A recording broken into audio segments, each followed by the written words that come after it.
Буџетот на општина Виница за 2020 година се проширува со дополнителни 530.000 евра кои се обезбедени по потпишувањето на грант со Советот на Европа за изградба на надворешни фекални канализации во ромското мало.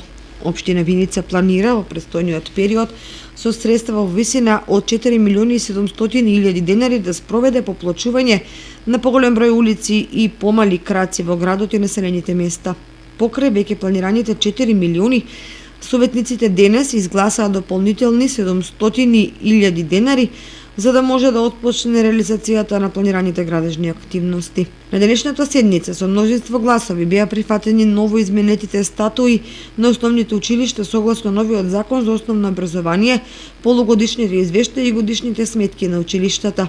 Директорите на училиштата констатираа континуирано намалување на бројката на ученици, особено во основното училиште Славчо Стојменски, каде за една година има 32 ученика помалку. Со најмногу инвестиции за подобрување на условите за образование се пофали директорот на средното училиште Ванчо Прке, каде комплетно е променет инвентарот во училниците, вклучувајќи и техничката опрема, а во завршна фаза е реконструкцијата на спортската сала.